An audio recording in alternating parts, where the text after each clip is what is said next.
Hello, welcome to my channel. My name is Fran, and today I'd like to talk about whether it is possible to mess up your manifestation or whether failure is even a real concept in the context of the law of assumption. So we are all used to playing it safe in life, more or less. Better not to take too many risks or to get too emotionally involved because we might suffer. We're all more or less used to operate from fear. The ego wants to protect itself, so it uses fear as an excuse to justify giving up on its dreams, or rather on your dreams.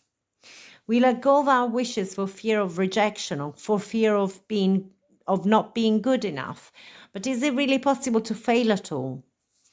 Or is failure just another scarecrow, another illusion? Let's see.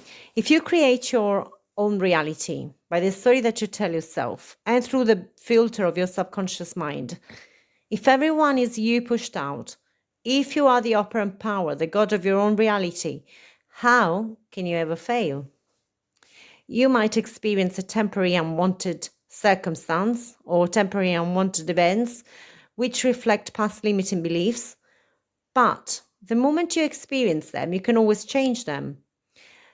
Nothing is permanent in the quantum field except the story that you keep telling yourself.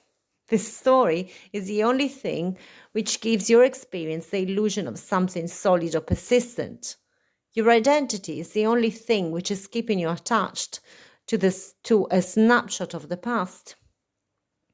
As soon as you give up the old story, you make room for a new reality to manifest. Nothing is permanent or final in human existence, except our belief that something is final. For as long as you're alive, there's nothing which you cannot change. Nothing. As you bring to life events and circumstances in your experience through the power of awareness, you can alter any of them simply by shifting that awareness. You can never mess up anything for good because you can always recreate your life at any point in time. And the story you tell has no past, present, or future. It's all existing at the same time. What makes the past seem unchangeable is your story about the flow of time. But the flow of time is simply another illusion brought about by our limited subjective observer point of view. When we go back in time in our imagination and rewrite an event, we obviously don't change the past out there. We simply change our story about it. And by doing so, we shift to a different snapshot of that moment and experience a different present. As it isn't the past which creates the future, but rather it's your experience of the past which does so. If you change your story about the past, you effectively change your present reality. In other words, you will not be able to erase your own memory of a specific past event, except maybe through concussion, but by altering your interpretation of it, you would have created a different reality in the present. You see, in the law of assumption, there is no room or use for regret or remorse, as you can always rewrite your story. Simply erase and rewind in your own mind. You can never make any permanent mistakes because you can always revise the past and rewrite your memory of it. Now, how liberating is that?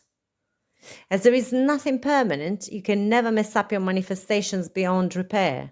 Unless, that is, you tell yourself that you've messed up your manifestation beyond repair and that there's nothing you can do to change that.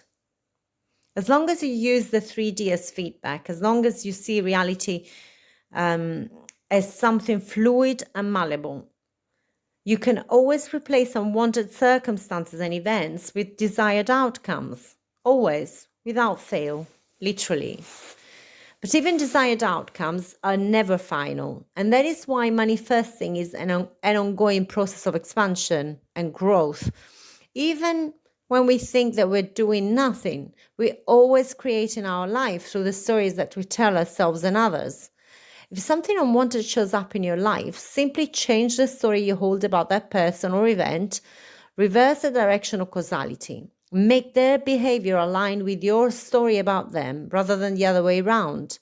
Interpret every action as evidence of a new story that you're telling yourself about them.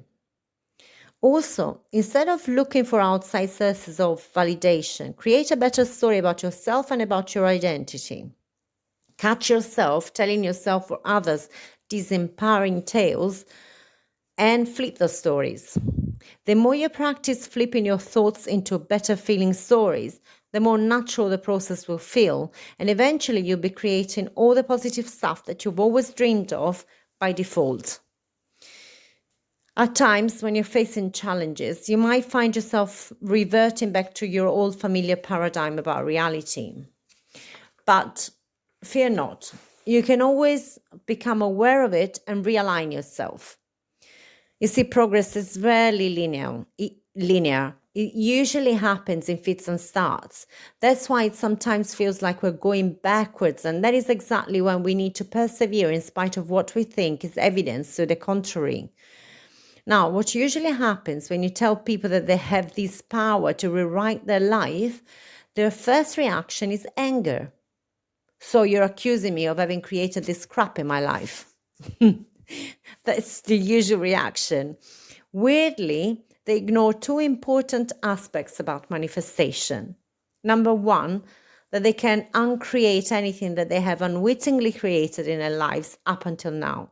And number two, that they can now create the life of their dreams.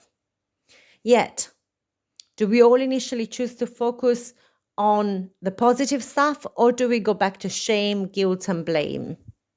So I have created this rubbish in my life, so I am the bad person, so I am at fault. These are the usual questions. We are so used to operating from fear that even when we are told that we have this magic wand in our hands, we manage to turn it into a whip or implement to bash ourselves. I mean, seriously, someone tells you that you can have anything you want in life, and your first reaction is, so I'm at fault for this crap life I've created for myself. I've heard of coaches who have been verbally abused by people who said that they wanted to kill themselves because they were told that they created the present circumstances. Now, this is the way I see it. First of all, we've all been there, stuck in our victim identity, which created our unpleasant circumstances to begin with.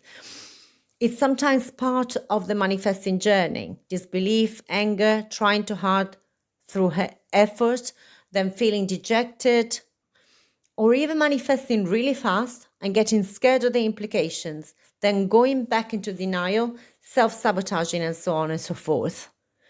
Yet, it doesn't have to be that hard. Manifesting is, like everything else in life, what you make of it. You can go through all the different stages of struggle and denial, or you can dive straight in. In the end, like with everything else, the choice is yours. So if you're going to go back into the past, instead of reliving your negative circumstances over and over again, you can choose to recreate them in a more positive light. It's okay to relive them once, to bring them up to the surface and to revise them or to reinterpret them in a more constructive way. You see, anything that is interred in our subconscious mind and which creates the same negative patterns in our life over and over again needs to be brought up to the surface. It's okay to become aware of it, become aware of our blueprint, our autopilot, our internal director. What is not okay is to keep reliving the events in our minds, rehearsing them, recreating them, strengthening them, using them to justify our lack of progress in life, feeling sorry for ourselves, all the while being stuck in the past. I know of people who have been going to therapy all their lives, never changing their script, never assuming control, never realizing that they are creating their own lives, that they are the operant power, and feeling trapped in an imaginary cage of the past.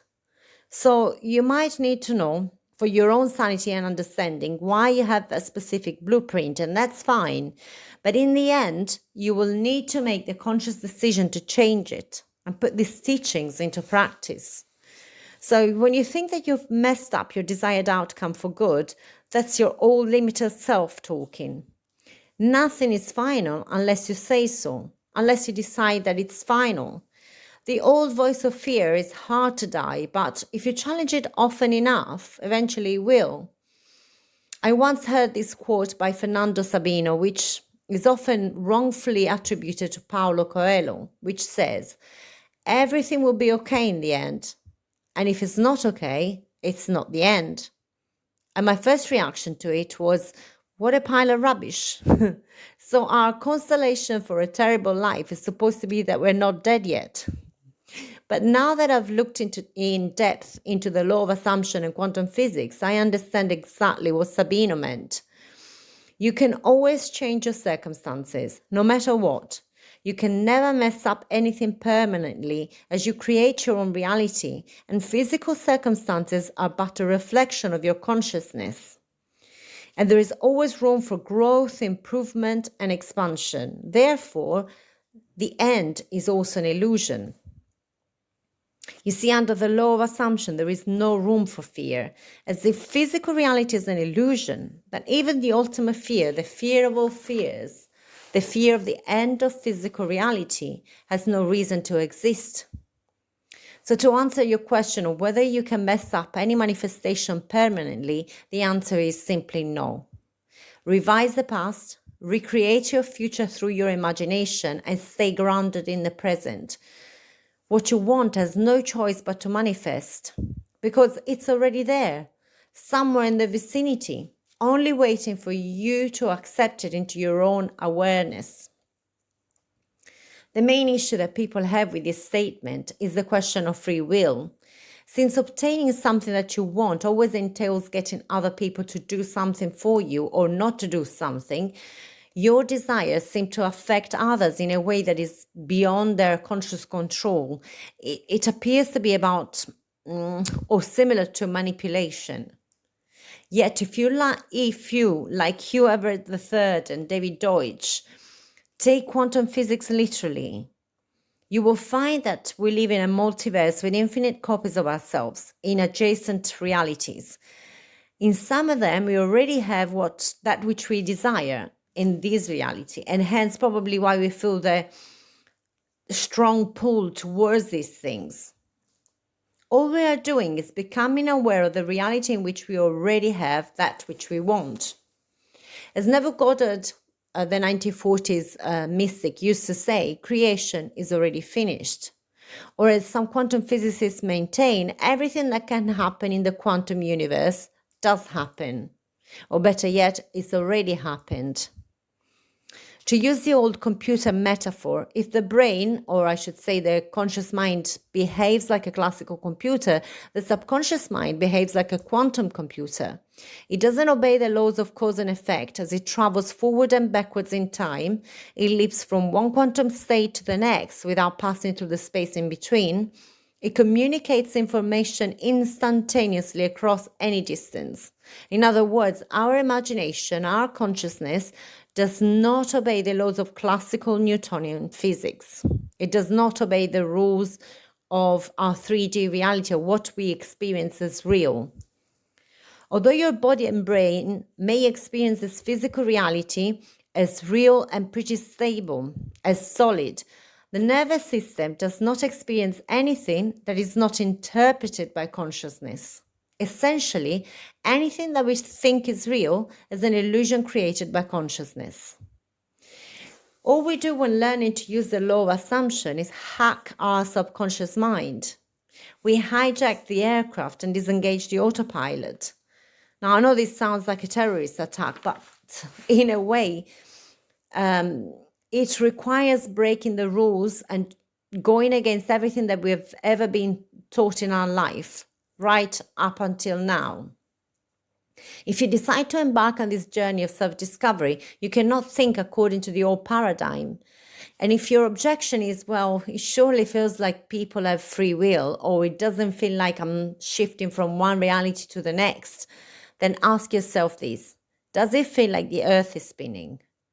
So how reliable are your senses for judging what is real and what is not?